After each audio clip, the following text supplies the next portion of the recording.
thought that our team should wear Skaggs and the number 45 on their back.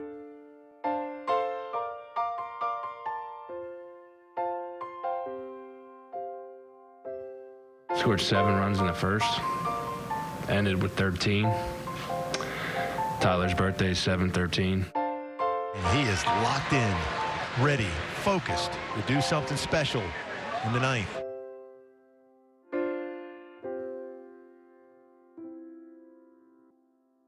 The Angels have no hit the Seattle Mariners. It is a perfect night to honor a perfect human being in Tyler Skaggs. Welcome into this special edition of Caps Off, fresh off of what will certainly go down as the most inspirational moment of the 2019 season in the wake of tragedy for the Angels. Phil Murphy here, as always, joined by Mark Donaldson. But Mark, not as always. We're taking a little bit of a different approach to this show. Yeah, it is going to be different today. It's going to be all about Tyler Skaggs, his memory and the impact that he had on baseball before his untimely death a few weeks ago. July 1st, the Angels were scheduled to play the Rangers. Skaggs found that morning non-responsive in his hotel room, pronounced dead. Police say no foul play is suspected. Skaggs just weeks shy of his 28th birthday. Mark, you talked to him in the preseason. What was your impression of him? Not just talked to him, I listened to him. It's funny because we spoke to a number of Angels at spring training, and we had about 5 minutes for each player. I was sat for about 10 minutes with Tyler Skaggs. We spoke about FIFA. He wanted to try and beat Andrelton Simmons, who was the leader in the clubhouse. He couldn't. He was talking about hiding remotes to try and get the better of them. He just lit up the room, and he was some player as well. As evidenced by this graphic, he was in the same draft class as Mike Trout, beloved by his teammates, and he loved the game, loved life. Responses to his death, Trout, his roommate, when these guys came up. Words cannot express the deep sadness we feel right now. He concludes, "We love you, 45." And we saw in that pregame package the entire team wore number 45 when Skaggs, in the first game after Skaggs' death on July 2nd. CJ Cron, simply, this sucks so badly. Seems like yesterday we were dancing and laughing together on your wedding night. Rest in peace, Skaggsy. And Trevor Bauer, we came up together, we won together, we laughed and celebrated together. He concludes, "Rest in peace, brother. We love you." This was a loss that was felt league-wide, not just in the Angels clubhouse, with a moment of silence taking place before all Major League Baseball games following the passing of Tyler Skaggs. Of course, it was felt most clearly in the Angels clubhouse. These are not circumstances that we ever envisioned holding a press conference for. We lost a member of our family yesterday. Tyler brought joy to everybody around him. He was magnetic. People were drawn to him. He was generous and kind. And our team will never be the same without him. But forever, we've been made better by him. The team all got together a couple times, and some of the guys spoke, but I think most importantly, in the end, we were able to talk about Tyler and laugh about some of the stories and some of the goofy things he did, listen to some of his music. So it was good. An emotional night, understandably, in Arlington, Texas. Skaggs honored pregame with a moment of silence. The Angels brought his jersey on the field, even his 45 painted on the mound. And credit to the Rangers, it must be said, for showing the utmost class through this difficult time. Top 6, bases loaded, got some baseball. Justin Bour pitch hitting, 2-run single. The Angels extend their lead mark to 6-3. Let's take you to the top of the 8th now. The Angels are now up by 7-4. Cole Calhoun up to bat, and how about that? A 2-run home run to right center field. Talk about emotion. Can't imagine what it's like being Cole Calhoun in that moment. Points to the sky, he said, for Skaggs after crossing home plate. Angels win an emotional game, 9-4. Here's Calhoun after the game on that home run and the Angels picking up this win through exceedingly difficult circumstances. When I got to the plate, it just felt right to pay some respects to him, and you know, like I said, we know we got somebody watching over us up there, and today was just different, you know, and there's no playbook on how it's supposed to go today and how you're supposed to act and react. You know, I can't explain it, man. Lost a teammate, lost a friend, a brother.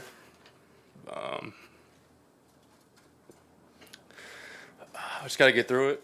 You know, Skaggs was an unbelievable person. You know, besides baseball, you know, this it's all about him. We wanted to, you know, take him out there with us, you know, one more time.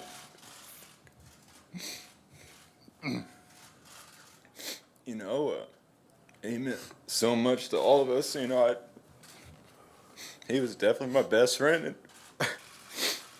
These next couple of days, the rest of the season, the rest of our life, you know, lose a friend. You know, we're close. You know, all these guys in here. You know, I see these guys more than my family.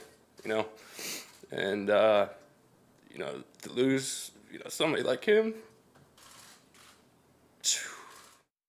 Understandable emotion from Mike Trout and all the Angels players, and they stayed in Texas. They played Houston, then the All-Star break before they finally returned home. So this team was on the road, away from home, away from their fan base for almost 2 full weeks following Skaggs' death. What happened in the first game back at Angel Stadium is nothing short of remarkable, and for anyone watching in attendance or, heck, watching on TV, it's something none of us will ever forget. This whole Angels family has been through a lot over the course of the last couple weeks. He's smiling down, laughing. He goes, "Come on, guys, we're nasty." Everybody is going to be wearing number 45 tonight. It's ironic in that, you know, this team is called the Angels, and they truly, they got another one, that's for sure, Tyler Skaggs. Tyler's mom, Debbie, will be tossing an honorary first pitch. This is an emotional night for everyone. You know, baseball always seems to surprise you. And he blasts one. Big fly for Mike Trout. Trout out here. You know, you can't make this stuff up. The improbable on a night that we got together to honor the memory of Tyler Skaggs, with all of his teammates wearing number 45. Has the ball bounce away, recovers, throws. The Angels have no hit the Seattle Mariners. I feel like it's partly Skaggs' no-hitter. This is absolutely indescribable. This is the most amazing moment I've ever seen. He's probably, you know, up there, you know, saying we're nasty. And I think baseball teaches you that when you think you know the game, it'll remind you that you don't know anything about it. Well, as we see some tweets from the baseball family, just put into context, Phil, how rare a combined no-hitter is.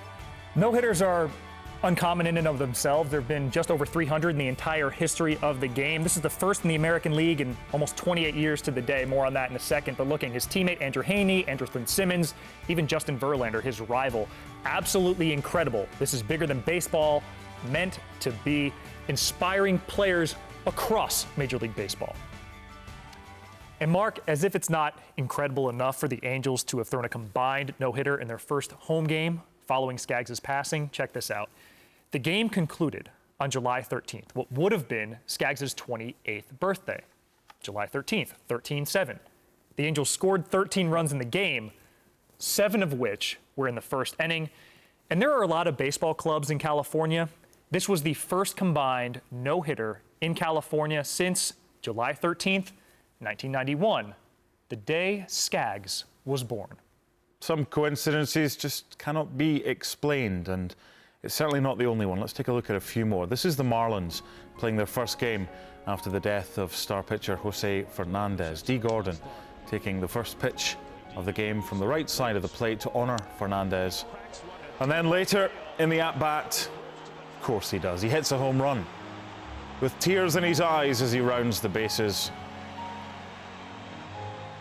And then when he gets to home plate, more emotion. Following the game, The Marlins laying their hats on the pitcher's mound.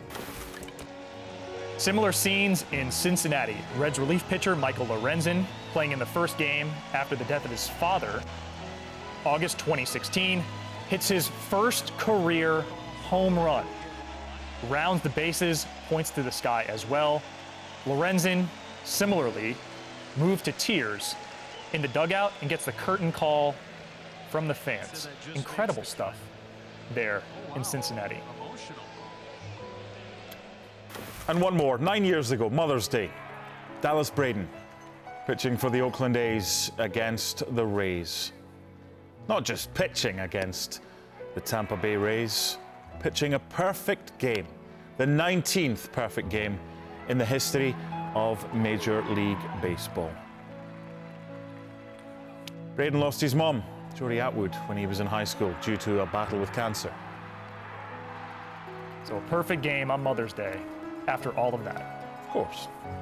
Sometimes it's best not to look for why. Normally we have 5 or 6 different stories on each episode of Caps Off. Today, though, it was only one story. We wanted to tell the story about Tyler Skaggs, and hopefully we've done him some justice. The moment of the season in Major League Baseball in 2019, to be sure. Inspiration in the wake of tragedy, nothing short of remarkable. He's Mark Donaldson. I'm Phil Murphy. We hope you enjoyed this special edition of Caps Off. We'll see you again next week. Take care.